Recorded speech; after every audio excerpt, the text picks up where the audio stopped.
Welcome to The Drum Shuffle, a podcast offering insights, perspectives, and conversations for drummers. I'm your host, Jamie Eads.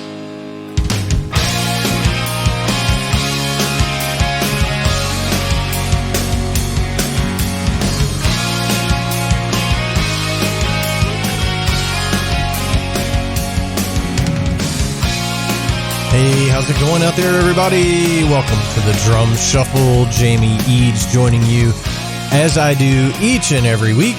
This is episode 125. I hope everybody's having a great week out there. I inadvertently misled you there in my intro. I said, as I join you each and every week, and if you guys are following along, you know that is not true. Lots of stuff going on, and I apologize for the tardiness of getting this episode out to you. We missed last week, but I hope to get on a more regular schedule as my schedule allows, if that makes any sense. Guys and girls, we have a fantastic guest this week. I know you're going to get a lot out of this interview. A great friend to the Drum Shuffle podcast. I'm going to be joined by Stefano Ashbridge right after this message from our sponsor, Los Cabos Drumsticks. The best kept secret for drummers is finally out. Los Cabos Drumsticks may look like the sticks you grew up with, but these are not your father's drumsticks. Los Cabos Drumsticks is Canada's #1 drumstick brand, and they are coming to a retailer near you. With operations in over 28 countries worldwide, thousands of drummers have already discovered the Los Cabos difference. Using FSC certified wood from Canada and the US, Los Cabos make the finest quality drumsticks, percussion tools, and accessories on the market. The best news, Los Cabos Drumsticks offers you a ton of choice. They have 22 individual drumstick models and 14 percussion tools, many of which are available in 3 different wood types: maple, white hickory, and red hickory. Red hickory comes from the center or heart of the hickory tree and has been independently proven to be both stronger and more elastic than white hickory without adding a lot of weight. While most drumstick manufacturers have shunned red hickory, Los Cabos Drumsticks has embraced it, becoming the only established stick brand in the world to offer a full line of red hickory drumsticks.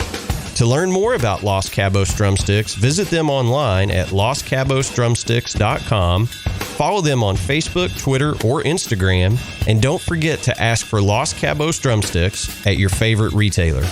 Dare to be different. Join the Red Hickory Revolution with Los Cabos Drumsticks. All right, guys and girls, as I mentioned, we're going to be joined by Stefano Ashbridge. Stefano and I go back, I don't know, I want to say well over a year. Stefano is one of those listeners of the show that reached out, and we have had, some email conversations back and forth. And Stefano founded drumlessonsinla.com. And in checking him out, he has a very high level teaching practice, just a superb drummer, and a great guy. And we have gotten to know one another pretty well. And I said, let's find a time to get you on the Drum Shuffle, because I wanted to shed some light on his teaching practice in Los Angeles. It's very high level. And Stefano is one of those guys that is just really trying to teach young drummers how to be great drummers. And that is the most enviable of pursuits, in my opinion. And I know you're going to get a lot out of this great conversation that we had. So please help me welcome to the Drum Shuffle, Stefano Ashbridge. Stefano, how are you, brother? Doing great, Jamie. How are you? Man, doing well. Thanks so much for taking time to come on the Drum Shuffle. We really appreciate it. I want you to indulge me. Tell me what the weather's like in LA right now. Oh man, it's perfect for me. Anyway, man, the winters in LA are the best. I know. Perfect time of year, not too hot, not too cold. Yeah, can't complain. Well, the reason I ask, we're in the midst of a blizzard here in central Kentucky. So we're supposed to get like a foot of snow today. So I just wanted to hear some good weather news from out west. Nice. I'll send some sunny thoughts your way. Well, I certainly appreciate that. I've jokingly said on this show a million times, if I could have LA weather and Central Kentucky traffic, I'd really be doing something. That's right. That's both worlds. Right. Well, cool. Well, man, again, thanks for taking time to come on the show. As is our tradition here on the Drum Shuffle, I know that you were originally born in Italy and you and your folks moved to the States, early on in your life, but talk to us a little bit about, what you can remember of Italy and coming to the States and how you got into drumming, if you don't mind.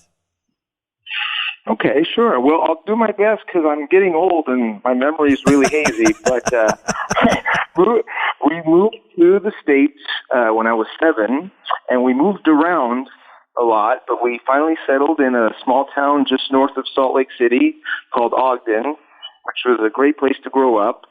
I got my drumming journey. I started a little later in life. I started playing when I was 16. And just a quick story, what happened was I was one of those kids that I've always wanted to be a drummer. Ever since I can remember, that's all I've ever wanted to do. But my little brother got a guitar for his birthday and decided to start taking guitar lessons. So I figured, all right, you're taking guitar lessons and I'm taking drum lessons. Let's do this. Okay. And we booked our first lesson back to back, and he goes and takes his lesson, and then I went to take my lesson. And for some reason, I'm not sure why, the teacher peers out from behind the wall and just kind of says, well, I'm teaching somebody right now, and just goes back. He didn't say come back in 30 minutes or anything, and I was just left there just kind of really disappointed. But anyway, I found another teacher, great teacher that I took lessons from years, no worries. But the reason I mention that is because now as a teacher, I remember that feeling, and I never want any of my students to feel that disappointed. Yeah. With that.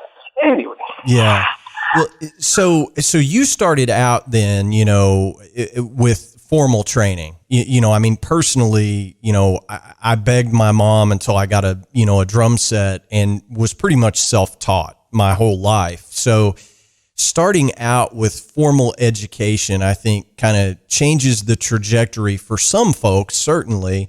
Did you participate in like marching band or, jazz band, things like that in school as well?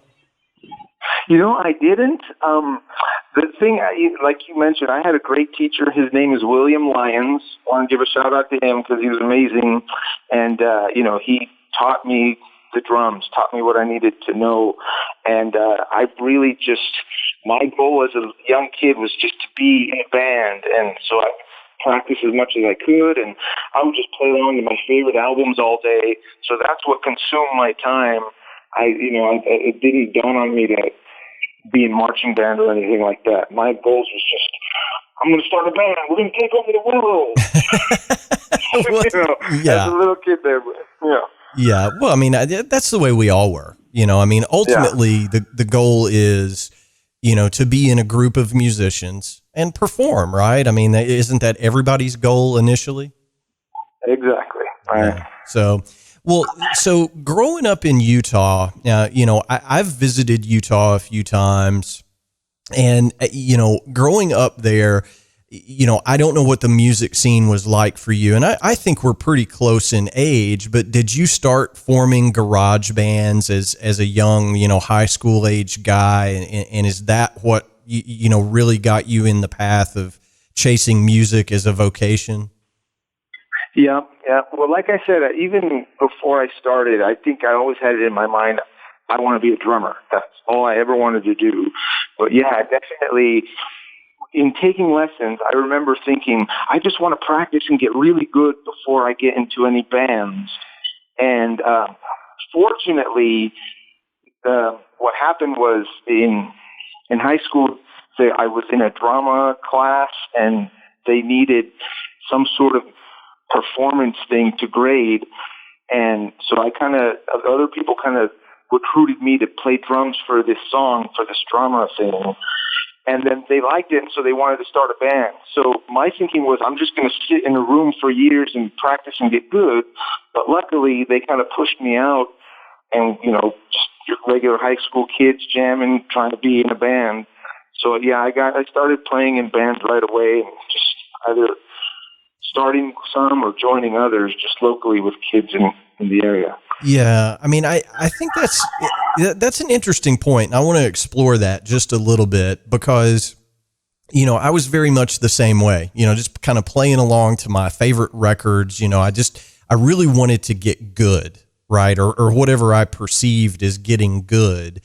But word gets out, I grew up in a fairly small town, and there weren't a lot of drummers around. So, all these, young guys and girls that are playing guitar or bass or keyboards or whatever, they start hearing about, oh, there's this kid that really knows how to play drums, and people start showing up. I mean, that's, I don't know if it's that way everywhere, but that was the way it went for me is, I was kind of locked away in the basement practicing, and people were like, hey man, we should start a band. And, you don't have any hope at that point because you're going to be in a band, right?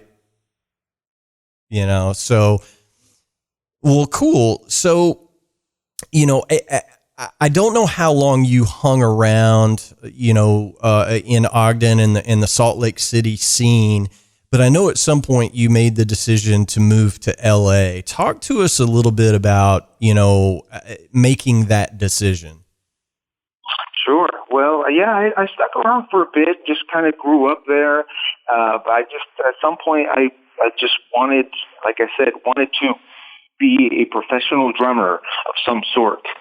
And I just thought, okay, the music centers is where to go. I thought of New York or LA or Nashville. I even just thought of Austin. And really, LA was just close enough to Utah. And I visited there and just buckled down and decided I'm moving to LA. And I tried to save up as much money as I could and just made my way down there.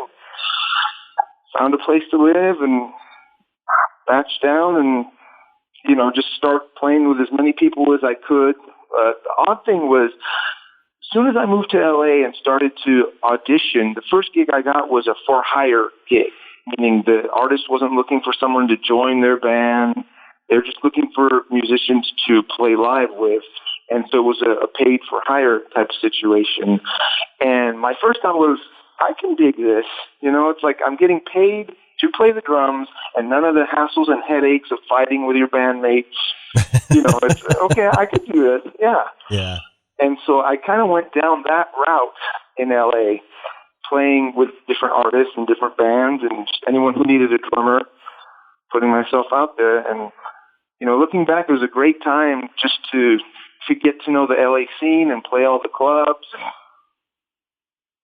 Just good stuff. Yeah, for sure. Well, how old were you when you made the move to LA? I mean, you were a fairly young guy, I'm assuming, Yeah, I was 25. Okay. Which is kind of, for the business, the entertainment business is kind of right on the cusp of getting old, but, still young enough looking where I could play with a variety of bands, I guess, in LA. Yeah. Well, I mean, but just to think that 25 is on the cusp of being too old, I mean, that's nuts, Right. Yeah, it totally is. And I remember seeing ads for drummers that would state that, no one older than 26 or something like that. And I thought, oh, man, should have moved here 10 years ago. But yeah, no doubt. But really, there's a place for everybody. I totally understand if you have a teenage band, they're not going to want a middle-aged person playing with them. I get it. Yeah. But, me being middle-aged now, there's still work out there for me. Yeah, I mean, I don't get me started on that. I played. Right. I played a gig once and, I will just say this, I went gray early, I had gray hair as a 22-year-old, 23-year-old. And, I remember being told, hey man, you play really well, but if you could dye your hair, that would be really cool. And I was just like, yeah, fuck this. I don't want any part of that gig. So, but anyway, I digress. I'm sorry. This is, it's just interesting to me. I know that you played, we were talking before, you played some gigs with like some Hollywood elite types when you first got to LA. Talk to me about that. Well, yeah, it was great. I figure, I guess, only in LA I'm here, and I just my two philosophies were be as good as you can be, show up prepared, and then don't be a jerk. So I think with those two things, putting myself out there, like you mentioned, the word spreads, and one gig leads to another, and I started playing for some actors or some actors' children who had bands, and through connections that I had, I was started to get hired doing that. So it was a lot of fun, great people. I played with Peter Gallagher's daughter, Catherine Gallagher. I played with Anthony Hopkins' daughter, Abigail Hopkins. Wow. Who else? I played with Alan Richson, who's an actor. And like I said, I'm old now, so I have to go back through my memory and remember all these gigs. But, yeah, it was just a great time. Like I said, at the time, I remember thinking, at some point I'm going to be too old to play with, 15-year-olds or 20-year-olds. But at the time, I fit the description, and it was just fun to be in LA and do those types of gigs. I gotcha. That's interesting. And, I think good or bad, right? And we talk about this with all of our guests on this show.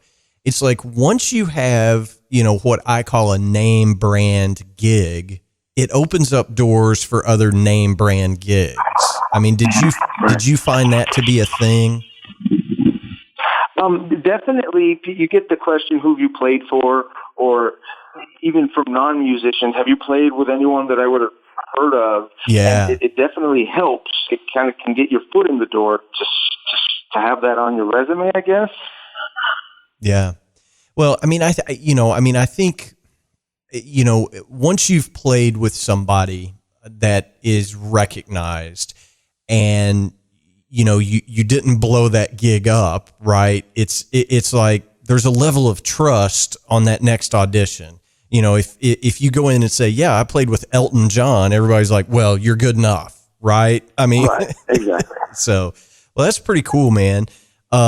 So, you're in LA, you're doing all these different gigs.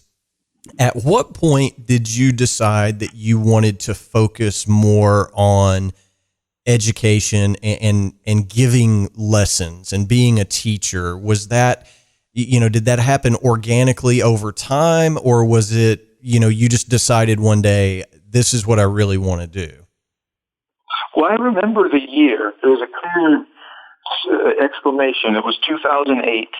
But leading up to that, what it was is, I mentioned I started taking lessons back in Utah, and what got me teaching is my teacher, after about 5 years or so of taking lessons with him, I think he saw that I was serious, and I took it seriously, and so he would ask me to fill in for him when he wasn't available. And so that introduced me to teaching. And at a young age, I saw that my drumming journey would also include teaching. I took it seriously and, just loved sharing that part of my life, which is important to me, with students. And so I've always taught. And moving to LA, same thing. I had students, but it coincided with me playing and doing recording work. And I also started doing some tech work for people. And then I started getting tours. So I started touring on and off. And at some point, again, maybe it's that age thing, I was starting to get a little older, but I just started to focus. What do you want to do with this drumming stuff? I would notice I'd go on tour, and then all the work at home would kind of dry up, and I'd come home and build it back up. And same thing with my students. I remember my first tour when I got it, I was afraid that my students would quit because I'm going on tour. And this was a while ago. Nowadays, with technology, it's no problem. You can still do a lesson in a hotel room or whatnot. But back then, I was afraid, okay, I'm going to leave for a tour. What about my students? But they stuck with me. But I remember thinking, kind of they're losing the momentum of having regular weekly lessons if I'm gone for a month or two. Yeah. So, after a while, I just started to focus. I felt like I was kind of spinning my wheels a little bit with doing all these things, and I decided to stop touring in 2008. And so that would leave me time to really focus on things at home, and one of them being teaching. And I could, spend the proper time to grow a teaching studio, teaching business, and really devote my time to that. Yeah. Well, obviously you've built it into something that's pretty amazing, and I want to go ahead and get a plug in here. You run drumlessonsinla.com. That is kind of your, web identity. And it's a great, not just a website, but a great community kind of, focus at your site. You have a blog, you have all these different things. And, I think it's pretty amazing what you've built over the years. How do I word this? Did you have any reservations given that, hey, I'm headquartered in Los Angeles? If somebody really wants to, they can go pay the money and find a lesson with Jim Keltner or, Russ Kunkel, or, you know what I mean? The list goes on in Los Angeles. Did you have any reservations about that? That's a great point, because that's exactly right. I mean, myself, when I moved to LA, I took lessons from some of these well-known players because they live here. Why not? Right. It's amazing. But one of the things that I thought of, and one of the things that I tell my students, as drummers, we encounter the imposter syndrome with, even as players, where when are you going to get found out, or that you don't belong here? And as a teacher, part of what helped with that, because you're exactly right. I mean, Zorro lives here. Thomas Lang lives here. They're all here. Dave Weckl, I think he recently moved, but he used to live here.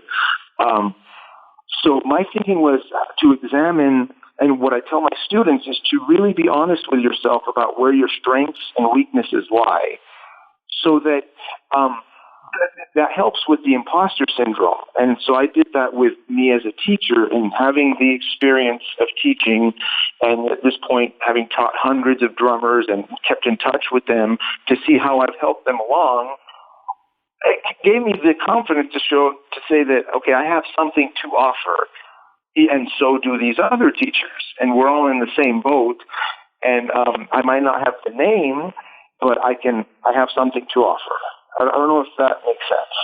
No, it certainly does. I've always wondered about that. As an example, here's the analogy I'll use. I have the capability and the ability to do remote drum tracking, right here from the Drum Shuffle podcast studio, right? I could set up a kit and, do remote drum tracks for folks. But I always come back to, somebody can call up Nate Morton from The Voice and have him do this. Somebody can call up, like you said, Thomas Lang or Blair Senta, or these guys that are just monster players, Thomas Lang. All those guys do it. Who do I think I am to offer that service as well? Does that make sense? Sure. And to that, I would say, you're Jamie Eads, and you have something to offer that they don't. And if the other guys have a name, then just from that alone, someone might think, we got to get the drummer who played on this recording to play. But if you, a lot of the things I get is through networking and connection. Sure. I don't mean networking in a sleazy way, but going back to the story I told about playing with actors and actors' kids, a lot of that came through connections with people I played with in a band years earlier, who eventually, one of the people became the musical director for those gigs. And so they called me, remembering that we were in a band together years ago. And, that's the direct link to getting that gig. Sure. And so even with teaching, it's the same thing. If you, one of the things that I'm still working on is learning how to promote and advertise and run a business of teaching, so that it's not just, it's putting yourself out there and getting people to see what you have to offer, and so that they know who you are and make the decision to want to work with you. I guess what I'm trying to say is, well, for your example that you gave, there are some people for whom you'd be a better fit for their project than Nate Morton, and you just have to put out what you have to offer and make people know who you are, I guess. Yeah. I don't know if that makes sense. No. It makes perfect sense, but I think it's a personal barrier of mine when I say, who do I think I am? All these other guys are doing the same thing.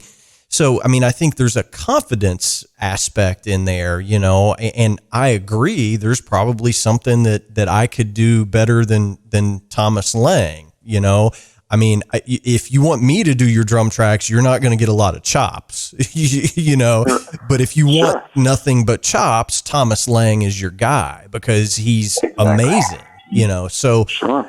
But I think that's the one thing that a good drum instructor teaches. It's not just the paradiddles and radamucues and all that stuff and how to have good time, but it's how to go find a gig that fits you, right? So how do you approach that with your students? Because I'm sure your students come to you and say, hey, I'm at this certain level. I'm ready to go find a professional gig. What are your steps on how to help them find that perfect gig? Well, one of the things, as you mentioned, each student is different. They all have something different to offer or different backgrounds. So we discuss what their goals are and what they'd like to achieve. And we also set goals and work backwards so that we can measure their progress in terms of reaching that goal. Yeah. And so in setting those goals, we discuss what kind of drummer you want to be, what type of gigs or recording stuff that you might want to do. And as they progress, I try to guide them along to what their preferences are. And especially with a lot of beginners, they just want to play fast and loud. But as they progress and grow, they start to find their voice by examining different styles of music. I try to turn them on to different things for them to see where they would naturally gravitate towards. And through the years, they just happen to find their voice. And we can discuss using your strengths or growing the strengths that you want to become the drummer you want to be, and discuss avenues of how to reach those goals. Like I said, even with myself moving to LA, discussing what do you want to do with your drumming? Do you want to be a session drummer or a drummer in a particular band, or do you want to teach? And or all of the above, and just moving forward to reach those goals specifically. Yeah, for sure. Well, and I mean, you've been at it long enough. I've been at it long enough. We both recognize how different the just the world is now for musicians. And, coronavirus be damned. It's still, whether there's a pandemic or not, keeping us from gigs. The world is different. If I come to you and say, hey, I want to be a session player, well, that's a whole lot different today than it was 20 years ago. So, I guess the question ultimately then becomes, how much have you had to adapt as a teacher to understand all of those changes? Well, and that I feel that the technology we have available today is very advantageous. I mean, even just with the pandemic, one of the students I was teaching who wants to become perhaps a studio drummer, and he's got recording gear lined up, and that's one of the things that we work on is having him record in his gear, and we're doing it online through Zoom. And so the technology is already there. For me, having to adapt, the technology has been there to do online remote lessons or even stuff um, over the web. It's been there before the pandemic, so I had a little bit of experience doing that, teaching students online. I've had some students who were just too far away for them to come to me. And so I feel blessed that when the pandemic hit, because I already had some experience, I was able to basically convert everybody to teaching online. But it did kind of force me to move everything that way. And so the learning curve wasn't that steep in terms of I already knew how to do a Zoom lesson.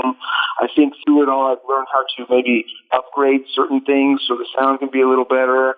And I'm working on trying to include multiple camera angles that I can switch during the lessons. But before the pandemic hit, I was already pretty familiar with doing things online from a teaching aspect. Right. Gotcha. Well, I just think, an example I would give, when I first started playing, way back in the late Paleolithic age of, the late 80s, early 90s, there was a lot of work even here, in central Kentucky, which isn't exactly a musical hotbed, but, the radio stations around here would hire a band to do commercial jingles. That was, kind of steady work if you could get it. Now that doesn't exist.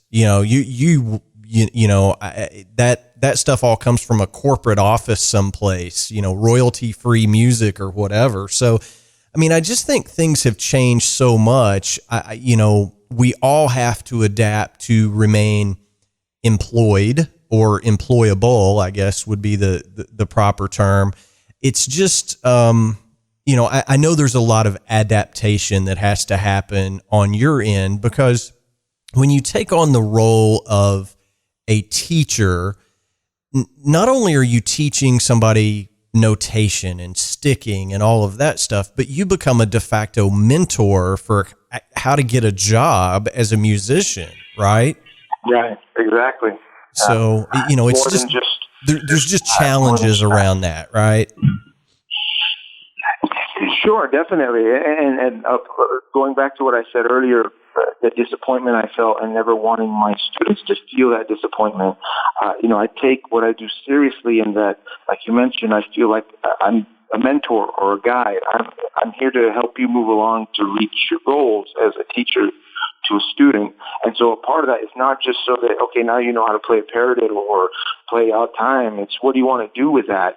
And same thing, I have a variety of students. Some of them are serious and want to go to Berkeley or become professional musicians, and others are just adults who want to come home after a hard day's work and play Guns N' Roses. And I think it's my job to help guide you to where you want to go with that.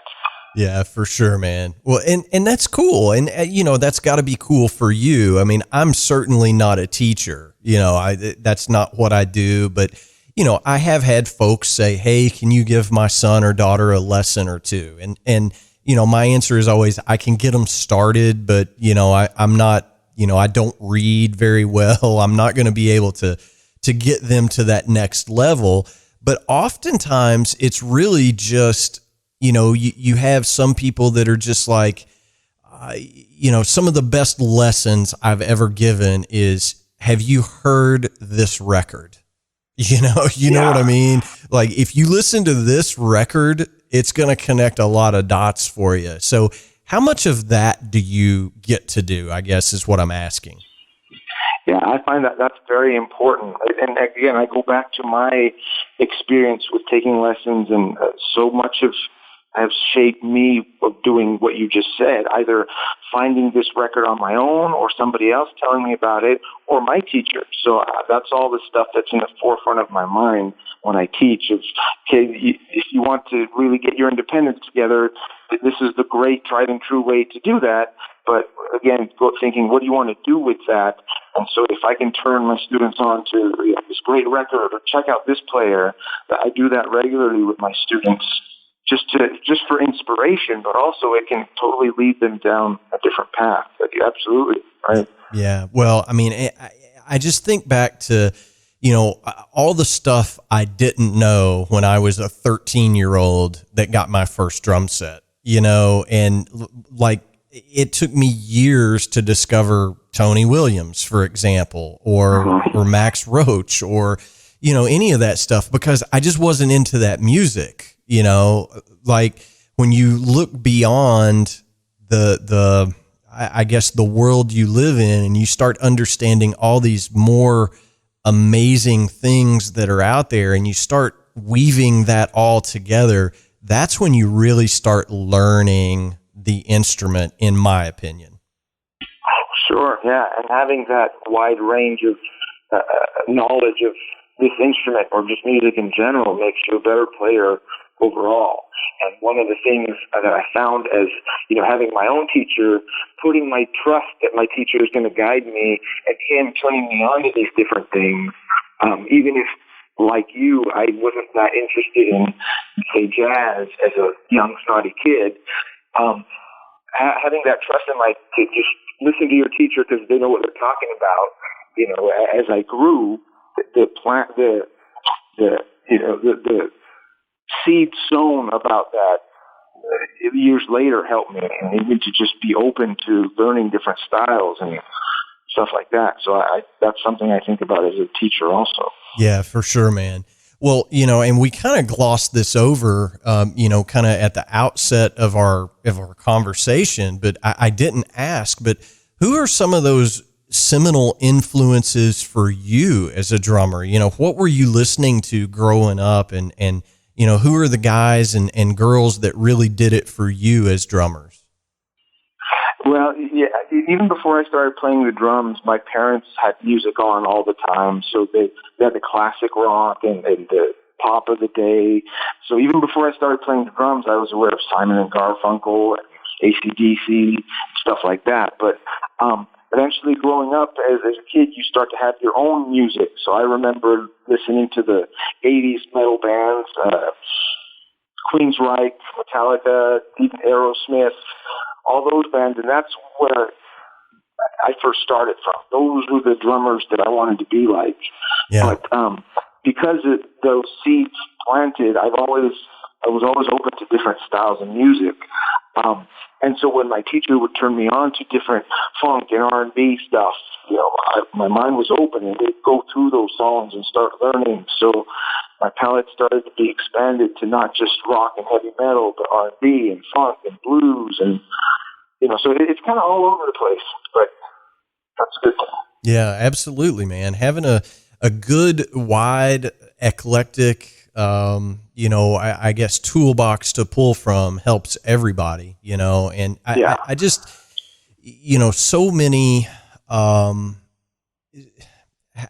got to be careful how I say this, because I don't want to make anybody mad, but there's a lot of folks that are, that put labels on themselves. I'm a rock drummer, or I'm a country drummer, or I'm a blues drummer. It's all a big mishmash at the end of the day, right? And, if you're a drummer, you're a drummer, and I say all the time about myself, you don't want to hear me play jazz. I promise you don't want to hear that. That doesn't mean I don't like it or love it even, It's just not something that I do well.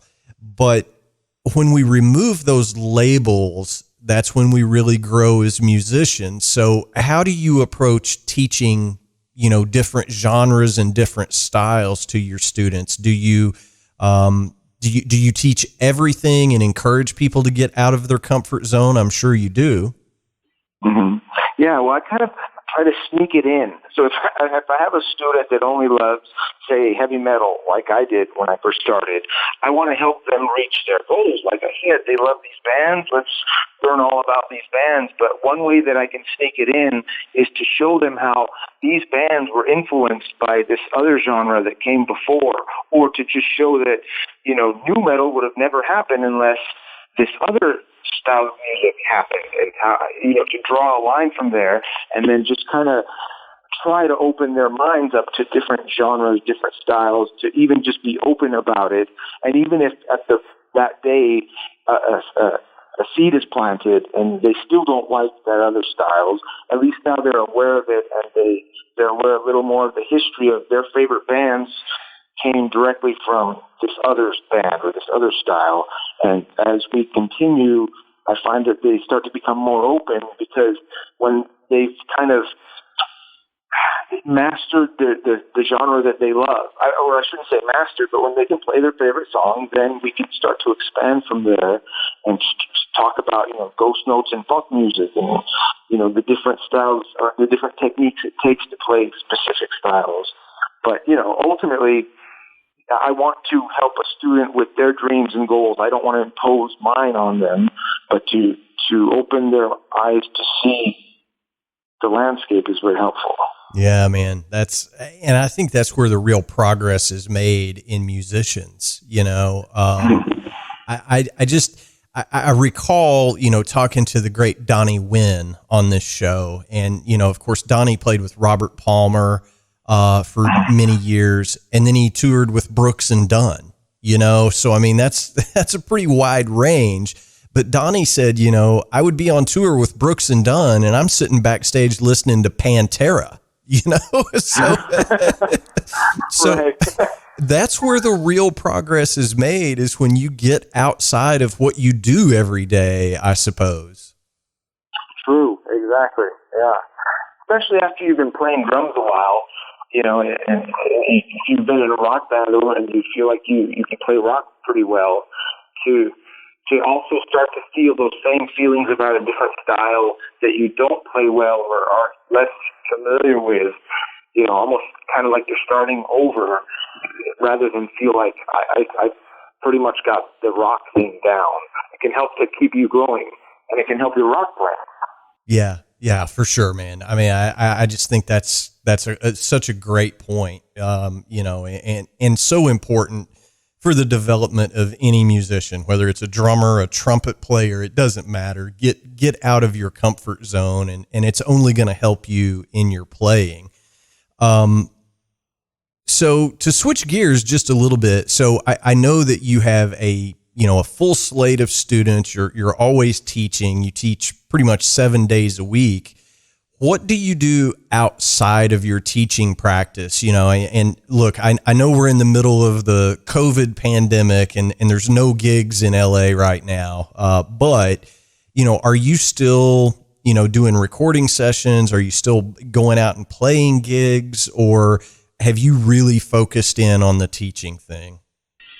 Well, I've always, I am focused in on the teaching, but I always, I'm a player as well as a teacher, and I think that's one of my strengths as a teacher, that I'm still doing the things that I'm teaching, or still doing the things that my students want to eventually do. I just finished up an album, an EP with a band here locally. The playing gigs are few and far between now with this COVID, and I'm waiting for them to come back. But I just booked a gig here in the later part of the year that I'm looking forward to. And so, yeah, I'm still active. When I'm not teaching, I'm trying to play. And when I'm not playing or teaching, I'm practicing as much as I could to improve my own drumming. Definitely. Yeah, sure. Well, I mean, that brings up a good question. What are you working on these days? I mean, is it odd time? Is it, phrasing? I mean, what do you work on in a given day of practice for you? Excellent question. And this is one of the things that I go through with my students, and each student is different depending on where they are and where they want to go. For me, I always focus on the fundamentals. In terms of being a professional musician, I definitely always want to keep sharp on the fundamentals and also get better, meaning my sense of time, my sense of groove, my sense of control dynamically and time-wise. So those are little sections of things that I focus on and have exercises that I'm working towards for the fundamentals. And then on top of that is certain things that I'd like to expand upon, like linear drumming, working on that, working on some odd time stuff. And then oddly enough, with my advanced students, the things that they want to learn kind of show me, oh yeah, I need to I need to brush up on that a little in order to teach it well. So that's another part of what I'm doing. On top of, like I said, anything that might come my way from gigs and having to learn songs and stuff like that. So same thing as I do for my students. We figure out a plan for your practice time. Yeah, for sure. Well, and I know that's kind of a big thing. I mean, we just had Benny Greb on. He's got a new book out. Effective Practicing for Musicians, and I know that you've done. You've written about your philosophies for effective practicing and all of those things. Is there something that you would say to our listeners? Here's what you need to do to make your practice routine better. Well, one of the big ones, or maybe I shouldn't say big ones, but one of the things that I've encountered with my students in discussing an effective practice routine and some of the things I've written about on my blog and whatnot, about making your time efficient and whatnot. But one of the things that have popped up with both young kids and adults is the cooperation of the people around you, whether it be a spouse or if you're young, your parents, with the understanding that, especially with drums, now you can get electronic drums and you can get mesh heads, but traditionally drums are a louder instrument. And so in digging deeper with some of my students, I found that if you don't have the cooperation of the other people in the house, it can make practicing your instrument a challenge. Mm-hmm. If your parents don't want to hear you play, then you're not going to get a lot of practicing time in. And so part of that is including them and letting them know that playing this instrument is important to you and discussing when maybe if there are certain times that you can practice where you don't bother them or, especially with adults who have adult responsibilities and full-time jobs and spouses. So that's a part of not only structuring a practice plan to practice consistently, but also getting other people on board also. Yeah, man, that's a good point. And, every time I think about that, I go back to, how grateful and thankful I am to, my mom, my neighbors when I was growing up, because there was really nothing that was off limits to me personally. It was, if you want to play. And nobody really ever complained. And I'm grateful for that. And, I'm grateful that I didn't grow up in an apartment, with, 75 neighbors around me, where that is a challenge. So, yeah. And I agree, drumming, a lot of people see you carrying a drum set into your house and they're like, oh crap. Right, exactly. Amen. So for our parents. That's great. So I just think back how grateful I was, but that's a great point, man.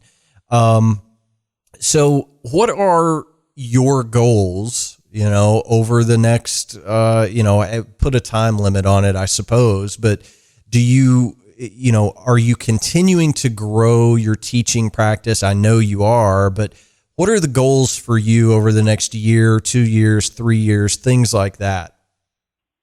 Well, through the pandemic and converting to teaching people online, and as soon as everything clears up, I definitely want to have students back in person at the studio. But it's shown me that whatever challenges that come up with teaching online can be dealt with, and so you can have a good lesson online just as you can with in person. It's just a little different, and definitely seeing what other people have taken it with online schools per se or correspondence lessons.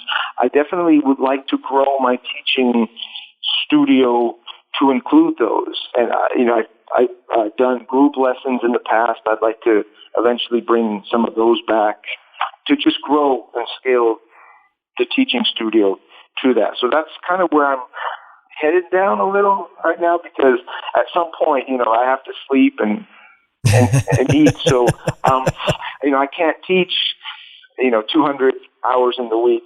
So by doing that, there's a way to teach even more students.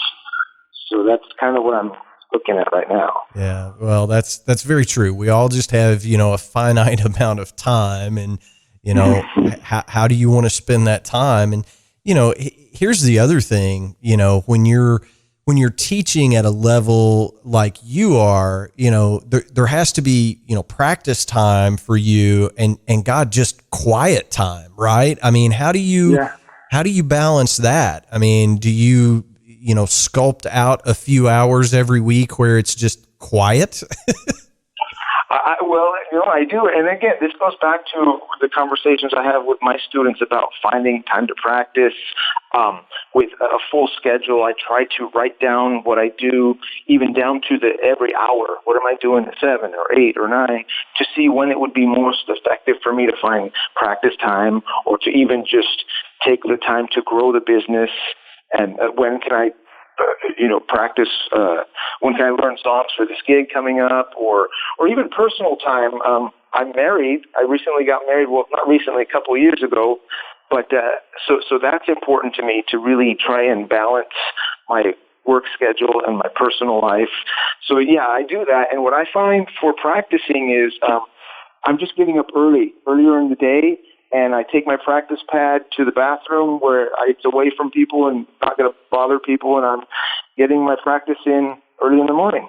Yeah, well, I mean, that's a good point. And, congratulations on the marriage. There's nothing better than a great marriage. And I speak from experience there. So, being a musician, if your life partner is not into you being a musician, it's never going to work, So I tell everybody, if you're a musician and you're married or you're in a committed relationship, that person is also going to be a musician, whether they play or not. So, because we all live it, right? I mean, we really do, right. So, well, Stefano, I mean, I can't thank you enough. You've been such a partner and friend of the show, over the last couple of years. We have corresponded back and forth many times. I just really thank you. And I know on your blog, you've mentioned the Drum Shuffle as, a podcast that drummers should listen to. I thank you so much for that. We just honored to have you on, but we're going to send some folks your way. It's drumlessonsnla.com is the website. We're going to send some folks your way. And as we wrap up, I know you've got to get started with your teaching day here in a minute, but, I preface all that to say, give us all a good piece of advice. You've been doing this for a long time. What is the one thing that you would share with everybody to say, this is a key piece of advice for you in your drumming or your musical journey? Well, first off, let me say thank you, Jamie. It's an honor to be here and talking to you. I'm a big fan of the show. I love what you're doing for the drumming community. You've had so many great guests on, so thank you, first of all. And now, my piece of advice, man, it would have to be enjoy the journey. I mean, the music business can be tough, or even just learning an instrument can be frustrating, especially now if you put yourself online, you're going to get some haters, but overall, if you just try to connect with what made you want to play in the first place and that feeling you've had, first of all, it's easy to lose that with everything going on. So I guess that would be it. And enjoy that journey.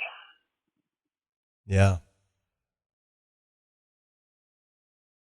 Yeah, man, I think that's great advice. And I think so many people get caught up in not enjoying it. They're just miserable. They're frustrated, and they don't know how to have that outlet anymore. But that's really good advice, man. Thanks for sharing that. Yeah. Well, Stefano, again, thank you so much for your time. I appreciate you coming on the show. We've got to have you back. When we get through the pandemic and the lockdowns and all that stuff, we'll have to do this again. And maybe we can pick, something that you're working on with your students and, do a whole episode on that one particular thing. I think that would be cool and useful. And the invitation is open to come back and do that anytime you have the time, brother. Thank you, Jamie. I appreciate it. That would be great. Anytime. All right, man. Well, listen, we'll talk to you real soon. Again, thanks for the time, and we'll be in touch. Thank you. Take care, Jamie. All right, see you, man. All right, guys and girls, that is going to wrap up episode number 125 of the Drum Shuffle podcast. As always, thanks to Stefano for taking time out of his busy schedule to come on the show. And again, as always, thanks to each and every one of you for listening to the show. We simply cannot do this without each and every one of you listening to the Drum Shuffle week in and week out. As always, I'm going to ask you to hit the subscribe button on whatever platform you use to listen into the show. I'm also going to ask you to share a link with a friend. That is what helps us the most. And again, I want to offer my apologies for being a little hit or miss on the weekly schedule here. Just a lot of stuff going on. Everything is fine, so no worries there. But I am back to the day job in the office every day of every week. So a little bit hard scheduling stuff. And quite honestly, a lot of drummers don't have a whole lot going on right now due to COVID.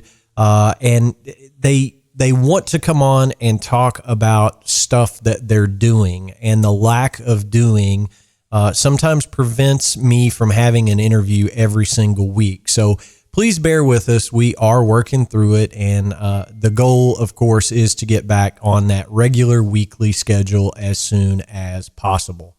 So again, thanks for your patience.